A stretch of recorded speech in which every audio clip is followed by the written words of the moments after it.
Coming up in today's newscast, Israel asks the United States to amend the newly passed Anti-terrorism Cooperation Act, or ATCA. New evidence is presented against a Jewish minor suspected of murdering a Palestinian woman in October. And the Israeli government gets ready to make a major decision on the future of Israeli medical cannabis exports.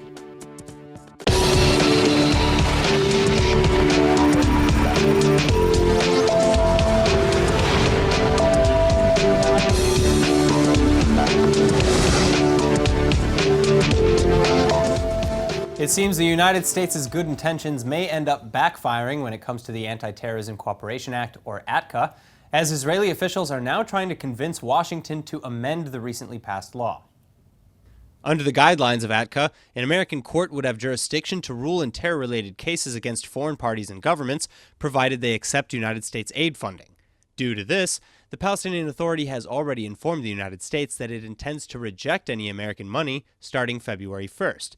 But without the payments, Jerusalem fears that a fatal blow may be dealt to security coordinations between Israel and the PA. That's why, according to a Channel 13 news report, the Prime Minister's office has now contacted the White House, the State Department, and multiple members of Congress to either amend ATCA or find some other way to send funding to the Palestinian Authority. As one Israeli official explained to Channel 13, quote, "If the American law isn't changed and a solution isn't found, it could be a fatal blow to the security coordination with the Palestinian Authority. It will harm a top Israeli security interest," end quote. That being said, the ongoing United States government shutdown is making any such changes virtually impossible. Meanwhile, also in Israel's best security interests, the third installment of $15 million in cash from Qatar has been allowed to enter the Strip for Hamas, after being delayed for a day in response to clashes along the Gaza border. But at the advice of many security officials, Israel's cabinet reportedly realized that in the end, withholding the money from Gaza would cause more harm than good. In other news, Israeli President Reuven Rivlin met with his French counterpart Emmanuel Macron in France on Wednesday to mark Israel's 70th anniversary as well as 70 years of French-Israeli relations. And during their meetings, which also falls ahead of International Holocaust Remembrance Day on January 27th, the two leaders reiterated both their positions against the rise in anti-Semitism in France and in Europe in general. They also met with multiple European activists for the same reasons. But the pair's conversation also turned to security in the Middle East, especially with respect to Iran's missile activity, support for proxy groups like Hezbollah, and entrenchment in Syria. That being said, French President Macron also reiterated that while Israeli security remains an important principle, dropping out of the JCPOA nuclear deal altogether, as Israel and the United States might like, is still out of the question. He said that France believes that, quote, "we must continue the dialogue in order to control Iran's nuclear and ballistic missile activity," end quote. Israel clearly disagrees, however, as Jerusalem has consistently been against the JCPOA and supports doing whatever is necessary in the region to prevent the Iranian regime from advancing its goals. This, of course, includes the hundreds of strikes on Iranian targets in Syria over the last few years. Speaking of Iranian activity in the region, just a day after Russian officials called on Israel to stop its arbitrary attacks in Syria, Israeli leaders are firing back. In fact, Environmental Protection Minister and Security Cabinet member Zev Elkin said on Thursday morning that as long as the Iranians continue to cross our red lines, Israel's policy of action in Syria will continue decisively. And joining us now with more on the topic is founder and executive director of the Israel Institute for Strategic Studies, Dr. Martin Sherman. Dr. Sherman, thank you as always for coming in. Thank you for inviting me again. All right, so first of all, how involved do you think Russia will get in Syria when it comes to Israeli, quote-unquote, aggressions? Well, put it this way, I'm normally someone who endorses a hawkish stance towards Israel's defense issues. But I must say, in this case, I'd much rather see less brash bravado from our leaders and much less idle prattle. I have a feeling that we're making things more difficult for us by talking too much about Israel's involvement in these attacks. I think it would have been a far more judicious policy to keep quiet about it. Which is what we were doing before.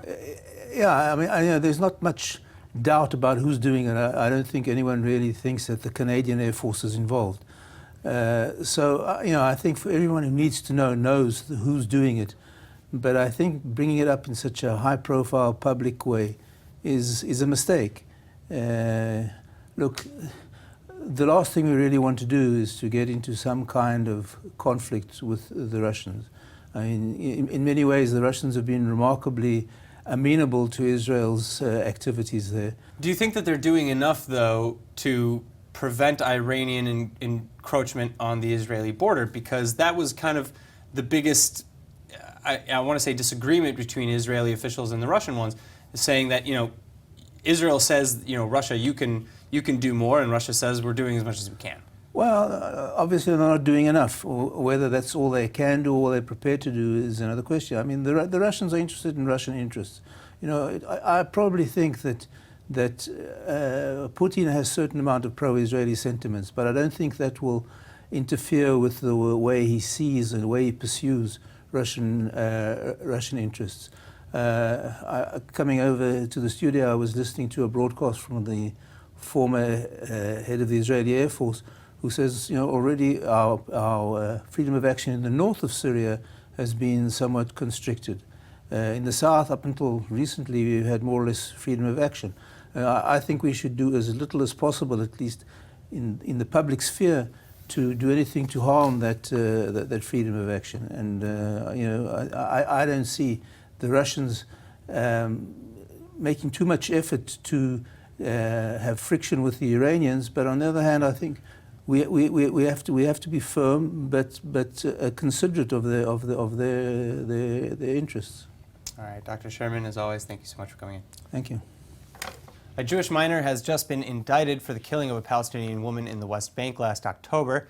Aisha Rabi was murdered after rocks were thrown at the car she and her family were traveling in. And for the first time on Wednesday, it was revealed that the rock that killed her contained the suspected miner's DNA. Rabi, a mother of 8, was driving in a car with her husband near the Tapuach barrier when they came under attack by stone throwers. And from the very beginning, Palestinian officials claimed that Jewish rock throwers had been involved. While the miner in question and some of his friends from the nearby Pri Haaretz Yeshiva had allegedly walked to the top of a hill just meters away from the highway before they began pelting cars with heavy rocks. And the suspect, who has been indicted, is believed to have thrown a rock weighing 2 kilograms at the Rabi's car, hitting Aisha directly in the head. Rabi's husband thankfully managed to maintain control of the car, however, while swerving out of danger's way and before he or his daughter could be hit as well. Rabi's killing has set off several retaliatory attacks by Palestinians, though, who have been angered by how much time has passed without her murder being solved. And although the identity of the suspect remains under gag order, it has been revealed that his DNA was on the rock that killed Rabi. The manslaughter charge and delay in filing his indictment indicate that his conviction may not be that simple, however. According to his lawyer, Adi Kedar, the miner had provided an alibi that he wasn't on the site of the attack, and he's refused to speak to the Israeli Shin Bet for the past 3 weeks. 4 other miners were then previously arrested by the Israeli Security Agency as well, but were released weeks ago. Now, yesterday was a tough day in the northern Arab Israeli town of Baqa al-Gharbia. Thousands gathered for the funeral of 21-year-old Aya Masawa, a young woman who was brutally murdered in Melbourne, Australia last week. Masawa's body was discovered near a tram stop in Melbourne just hours after being attacked and sexually assaulted. And she was studying as an exchange student at La Trobe University nearby as part of her education at Shanghai University in China. For us, it's really, sometimes in these cases, the words you can't describe your pains and your suffering.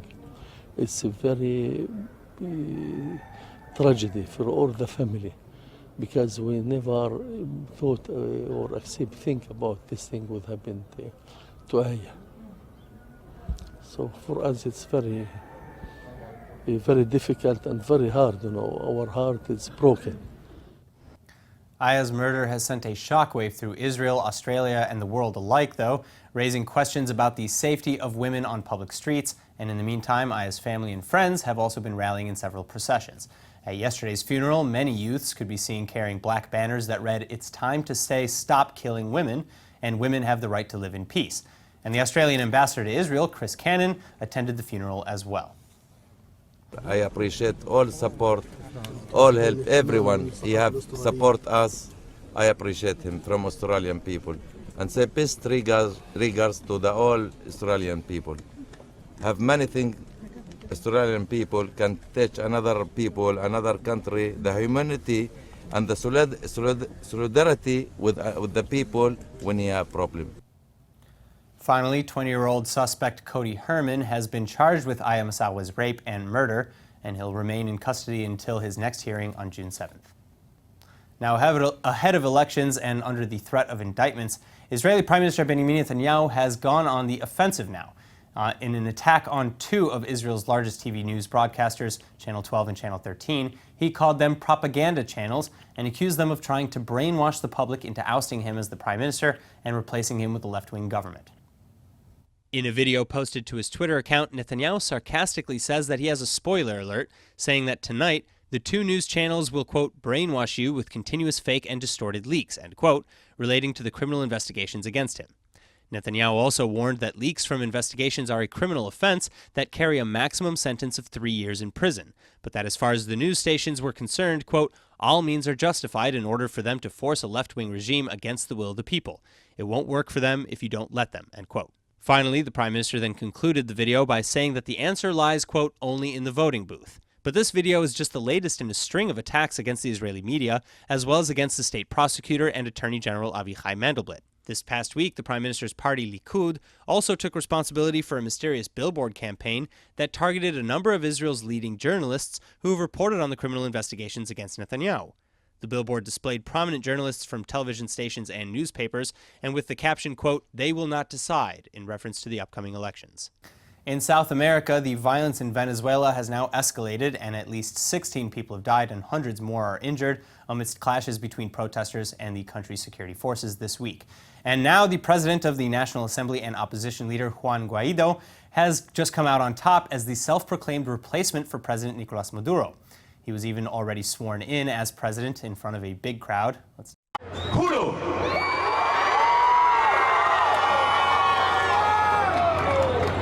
asumir formalmente las competencias del Ejecutivo Nacional como el presidente encargado de Venezuela.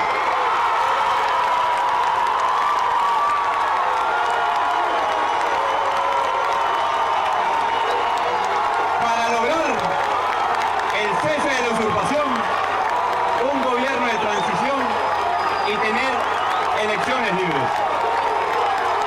Si así lo hiciere, que Dios y la patria lo premien, sino que os condenen.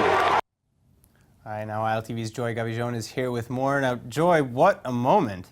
Yeah, hi Aaron. Yeah, this is a very difficult yet historic time for Venezuela, and only moments after Guaido's declaration, Israel's main ally, the United States, announced its support for the opposition leader. The White House issued a statement where the U.S. President Donald Trump expressed that he recognizes Guaido as the new interim president of Venezuela.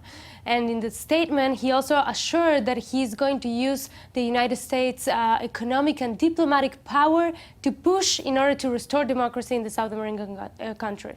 All right, which is something that Maduro, as expected, didn't take very well. Of course not. As soon as he heard about the U.S.'s decision to support Guaido, Maduro decided to break all diplomatic and political ties with the United States. He then announced that he would give U.S. diplomatic personnel only 72 hours to leave the country, calling the States an imperialist nation one more time.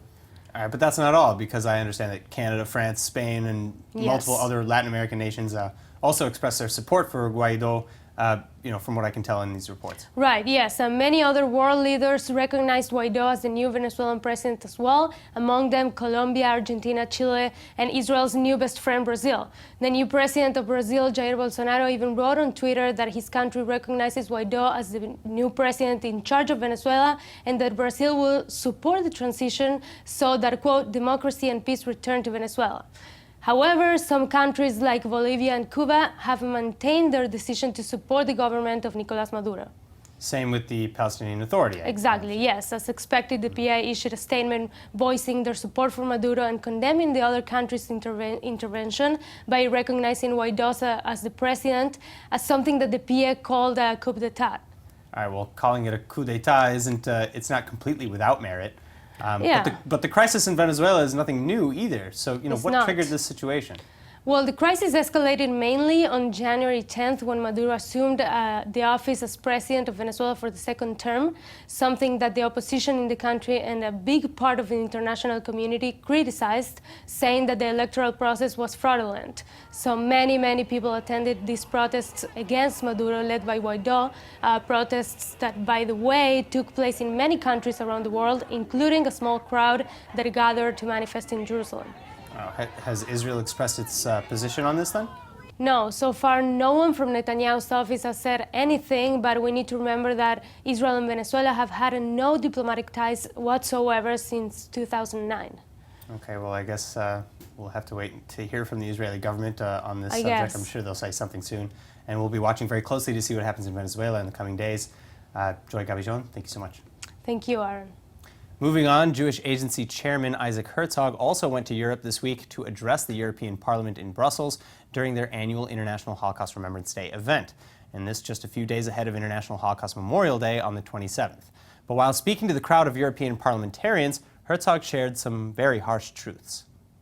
He said that, quote, anti-Semitism in Europe is now a raging crisis, again, and it must be stopped. As it pertains to anti-Semitism, we are facing among the darkest periods of Jewish history in Europe in recent times. There are far too many examples to cite, end quote. He added that when 90% of European Jews say anti-Semitism has increased in their home country, we understand that we're dealing with a plague. And this isn't the Jewish Agency's number either. In fact, the 90% figure comes straight from the EU report published in December, in which over 16,000 Jews across at least 12 EU countries participated. It's been hailed as one of the largest polls of its kind ever conducted on Earth, and it found that in response to these sentiments, nearly 40% of Jews in Europe are considering emigration. That's why Herzog and other speakers at the conference reiterated calls for all EU countries to undertake immediate and urgent action, including the adoption of the International Holocaust Remembrance Alliance's definition of anti-Semitism. It isn't just Europe, though.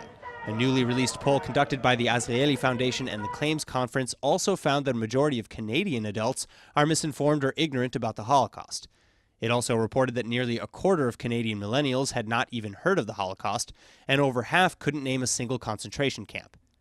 Additionally, around 23% of respondents believed that only 2 million or fewer Jews were killed during the genocidal Nazi campaign. Likewise, an earlier poll by the Claims Conference in the United States found disturbingly similar results.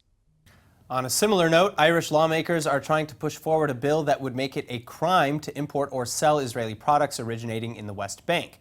The controversial legislation is called the Control of Economic Activity in the Occupied Territories Bill of 2018, and it was first introduced by Irish Senator Francis Black. And if passed into law, the bill would impose heavy fines of up to 250,000 euros and even jail time for anyone engaging in business activities with the, quote, occupied territories. The legislation has already gained approval by the Irish Senate in a vote last year, and now it's headed for approval from the lower parliament before it can move on for final approval by the Irish president. If the bill passes, it will mean that Ireland will be the first EU country to officially boycott goods produced in the settlements nationwide. But it will also mean that Ireland would actually be in breach of EU law, since as a member state in the European Union, it's bound by EU foreign policy. And currently, the European Union has agreed to label Israeli products originating over the pre-1967 lines, but it has not agreed to ban or boycott them. Meanwhile, several prominent Israeli left-wing politicians, diplomats, and academics were signatories on a letter published in the Irish Times on Tuesday in support of the bill. The former Israeli ambassadors to France, the Czech Republic, and South Africa, former Speaker of the Knesset Avraham Berg, and Professor David Harel, the Vice President of the Israel Academy of Sciences and Humanities, were among the signatories. And in the letter, they called on Ireland to support the bill and wrote, quote, "The occupation and the expansion of illegal Israeli settlements have been correctly identified by successive Irish governments as major obstacles to peace. Yet Ireland, along with the rest of the EU, continues to sustain the occupation by trading with illegal Israeli settlements established in clear and direct violation of international law," end quote. On the other side, however, the controversial bill has also received its fair share of criticisms for singling out Israel, with many critics deeming it anti-Semitic for this double standard. Now, while the Irish Parliament looks to do less business with Israeli companies, the UK seems to be looking to do more. Despite Brexit issues still looming, British and Israeli ministers have just announced that they've come to a post-Brexit trade agreement, and the news is being welcomed by diplomats on every side, especially since more than £7 billion in Israeli-British trade was recorded in 2018 alone. So I'm delighted that as Britain prepares to leave the European Union, and to ensure continuity for our businesses in both directions. We've reached agreement in principle today with our colleagues in Israel, and I'm very grateful to Minister Cohen for all the help that he's given us. Israel has been one of the most cooperative and productive partners in this relationship, where our trade is already strong and set to grow further. I want to thank you personally, Minister Fox, for all what you've done in order that we will be able to conclude today the free trade agreement between Israel and Britain. Only in the last year, in 2018, our trade volume was overpassed the $10 billion, the first time in the history, and I'm sure that this free trade agreement will help us to accelerate and increase even more and strengthen our economical relationship. Thank you. Well, for us, the continuity as we leave the European Union will be a precursor to an even more ambitious agreement in the future, and I look forward to the Trade and Investment Conference that we'll be holding together in London in the coming months. The date will be announced shortly. Thank you. Thank you. The trade deal was made at the World Economic Forum in Davos, Switzerland, and the UK International Development Secretary, Liam Fox, says that Israel has been one of the most cooperative and productive partners in helping British trade post-Brexit. In fact, Fox has been criticized for failing to reach any other free trade agreements ahead of Brexit, which means that Israel is the first. Though Fox is expected to meet with other trade ministers from South Korea, Hong Kong, Canada, and Colombia soon. And finally, the British government is attempting to continue existing EU free trade agreements as well, which would not apply to the UK if it leaves the European Union without a deal at the end of March. Though accounts from the EU indicate that they are less willing than the UK to participate in such deals, especially as the EU reportedly seeks to make an example of Britain in order to prevent other EU member states from following suit. Now it looks like Israel is finally going to be given the green light to allow medical cannabis exports, as Israel's Ministry of Finance says that the cabinet is set to approve the move in its next weekly meeting on Sunday. If the Israeli government decide to allow and approve the export of medical cannabis this coming Sunday, there is a very high demand for Israeli and Tikkun Olam products all over the world. And this can open and create not only a good image for Israel, but provide many work opportunities and a very large sum of incoming tax for the government as well. If Israel finally approves this export permit, the export potential for medical cannabis in Israel is predicted to be a whopping 250 million shekels per year. And the medical cannabis industry is expected to reach $33 billion worldwide in the next 5 years, with tax revenue potentially rising by as much as $1 billion shekels. Under the proposal, medical cannabis exporters will be allowed to do business after they receive approval from a regulator in the Israeli Health Ministry. And the Minister of Agriculture is touting the new legislation because it opens up a new sector for Israeli farmers. And Israel has been one of the leading trailblazers in the medical cannabis market as well. That's why following this announcement, medical cannabis companies being traded on the Tel Aviv Stock Exchange have also risen by double-digit percentages. Of course, there are some concerns regarding potential target markets, though, which are mainly in Canada and Germany. Canada's legal situation, for example, regarding imports, is still unclear and will probably need Senate approval.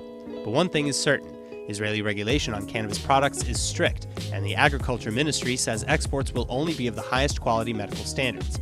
Finally, several more cannabis tech startups are expected to join the current 8 companies that are in charge of local production here in Israel, and exports are expected to begin by mid-2019. And now for our Hebrew word of the day. Between all the recently signed trade deals and other emerging agreements, Israel is looking to export quite a bit moving forward. So today's word is leyatze, meaning to export or issue. Now, apart from agricultural innovations, cybersecurity software, and other high-tech products, Israel meyatzet or exports many things. And among Israel's primary yetzu or exports are cut diamonds, pharmaceuticals, and of course, fresh produce. But that's not all. No, in addition to these physical yetzu or exports, there are also digital ones, like when you have to export or leyatze a Word file as a PDF to avoid formatting errors. Incidentally, ILTV's chief export or yetzu is love. Now let's take a look at the weather forecast. Tonight should be clear and cool with a low of about 49 or 9 degrees Celsius. Then over the weekend, skies will remain sunny and clear, and temperatures are expected to rise to a high of about 75 or 24 degrees Celsius. All right, that's it for today's news. Today's exchange rate is 3.68 shekels to the American dollar. Remember to sign up for our daily newsletter at iltv.tv. And don't forget to follow us on Facebook at Israel English News and on Twitter at ILTV News. I'm Aaron Porras. Thank you so much for watching.